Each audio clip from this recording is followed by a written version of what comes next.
Ni Venus Ra sa kanyang laban sa Miss Universe at pinalad namang makapwesto bilang 4th runner-up. Magpakwento na nga tayo kay Venus sa kanyang naging karanasan doon. Sabihin mo, mananalo ko. Yan ang mga salitang binitawan sa atin ni Venus bago siya lumipad doon para sa Miss Universe pageant. At ngayon na ngayon nagbalik siya, bit-bit ang titulo at corona bilang 4th runner-up sa Miss Universe pageant. Wish ko lang, Miss Vicky, naalala mo yung sinabi ko sa before, tinupad ko.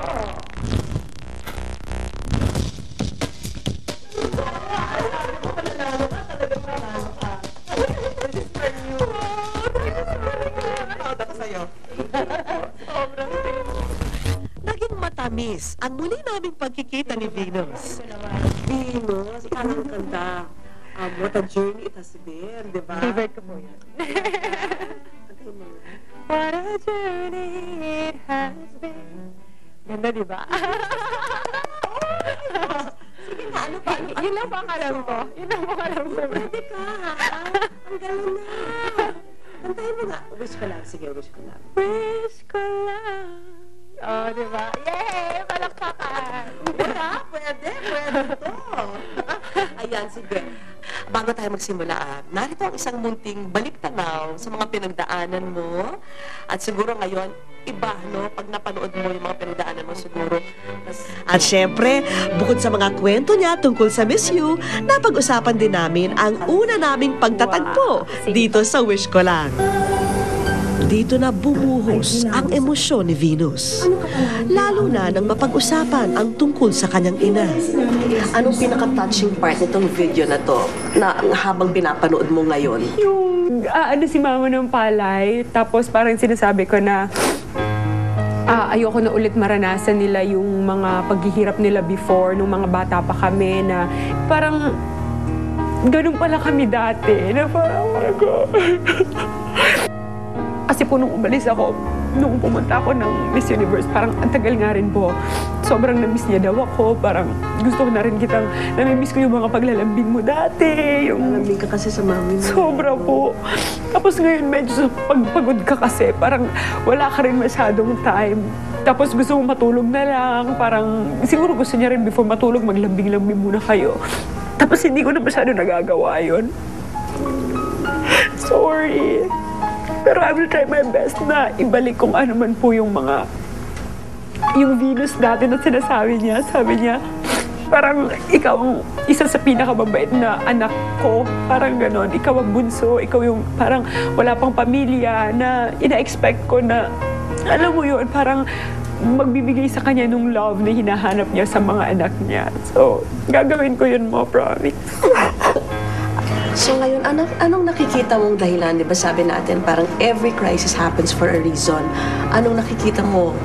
Siguro po ito, yung blessing na binigay ni God, yung pagkapanalo sa Miss Universe. Siguro hindi man yung crown, pero at least yung prestige, yung honor na nabigay ko po sa bansa natin. You think this would have happened pa rin kahit na, let's say, wala kang pinagdaanan, mga paghihirap sa nakaraan? Siguro pwedeng mangyari, pero hindi ganun katamis. Hindi mo ganun mafe-feel na ang sarap-sarap pala ng buhay. Parang sa lahat ng pinagdaanan ko, ang dami-daming tumulong sa akin, ang dami-daming taong nakiramay sa akin. Parang ang sarap sa pakiramdam na balikan mo yung mga situations dati. Hindi mo iisipin na parang kinu-curse mo yung situation, sana hindi nangyari sa akin to. Pero pag binabalikan mo, parang kahit pala nangyari sa akin yun, okay lang. Kasi ang saya naman ngayon. Bukod sa pagiging top choice sa website ng Miss Universe pageant, isa si Venus sa mga pinaka-pinag-uusapan ngayon sa internet. And the top 15 is for the Philippines.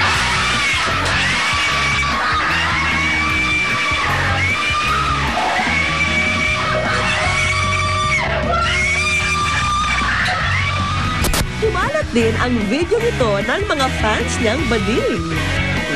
Lumagpas na nga sa 1 milyong mga hit o nakapanood. Pero hindi namin akalaing ang newest sensation pala sa YouTube ay mga yappy o young professional. Si Martin, 23 years old, stylist at young designer. Si VJ, 25, nanalo sa isang reality show at isa ring sikat na designer. Si Lex, 28, isang travel agent. At si Alec, 28, isang banker. Iba't iba man ang kanilang propesyon at madalas na walang oras na magpahinga. Naging ritual na nilang manood ng Miss Universe ng sama-sama. Kasi every year, as in, kumbaga parang pag Miss Universe, kasi nagka-text na talaga kami, kailan ang Miss Universe? August 24, August 22. So talagang ilalagay na yan sa calendar, iba-block na namin yan.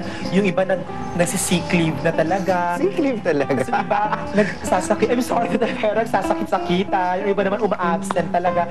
Kasi we feel na parang once in a year lang ang Miss Universe and enjoy talaga kasi siya manoorin. This year, our experience this year was totally different. And Kasi- our reaction was different kasi Yes. from the start pa lang, since day one, when we saw Venus ng Binibini Pilipinas. We have strong hope. Yeah, sobrang taas ng expectations namin sa kanya na she will do well in Miss Universe and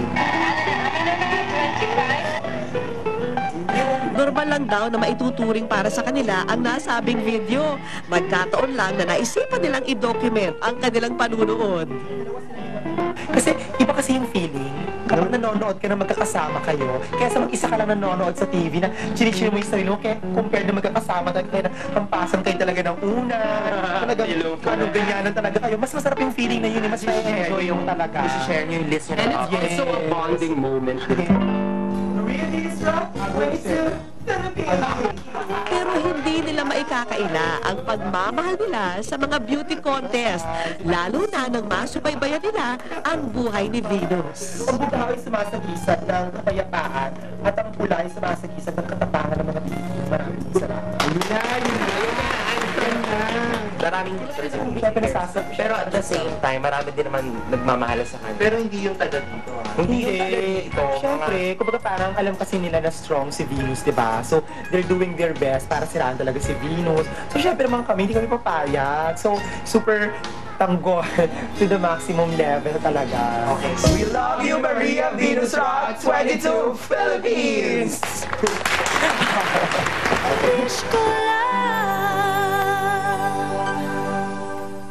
Abangan ang pang-YouTube na pagkikita ni na Venus at ng mga major fans niya.